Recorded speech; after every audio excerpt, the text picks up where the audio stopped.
எங்க வீட்டு பக்கத்துல இருக்க பெருமாள் கோயில்ல வந்து பிரம்மோற்சவங்க. ஒரு 2 டேஸ் போனேங்க நானு. எனக்கு அதுக்கு மேல போ முடியல என்னால. பாத்தீங்கன்னா, இது வந்து ஒரு ஒரு ஒரு நாள் வந்து குதிரை வாகனத்துல வந்து பெருமாள் வந்து எழுந்தருள் அருளியிருந்தாரு. அந்த ஊரெல்லாம் போயிட்டு வந்திருந்தாரு. பாத்தீங்கன்னா வச்சுக்கோங்க, திருஷ்டி சுத்தி போட்டுட்டு ஆர்த்தி காமிச்சாங்க. உடனே செம கூட்டமா இருக்குங்க. இந்த மெட்ரோ வேலை நடக்கிறதுனால இந்த தடவ ரொம்ப சிம்பிளா பண்ணிட்டாங்க.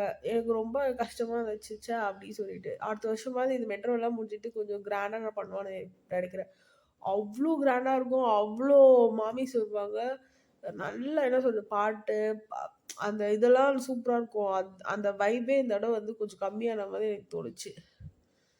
அதுக்கப்புறம் சாமிய வந்து இது வந்து 2ண்ட் டே. இது வந்து இன்னொரு நாள். இது வந்து பூ பல்லாக்குன்னு சொல்லுவாங்க. ஸோ அன்னைக்கு போயிருந்தேன். பார்த்தீங்கன்னா, சாமிக்கு ஆரத்தி எடுத்து, அந்த சாப்பாடு அதெல்லாம் குடுத்து கொடிமரத்துக்கு தீபாராதனை காமிச்சாங்க. இந்த கோயிலுக்கு வந்து போனீங்கன்னா ஒரு மாதிரி பீஸ்ஃபுல்லா இருக்குங்க. இது வந்து என்னன்னா, அந்த வேதங்கள்லாம் எப்ப போனாலும் படிப்பாங்க. அந்த ஐயருங்கலாம். அதுவே மனசுக்கு ஒரு மாதிரி டிவைனா இருக்கும்.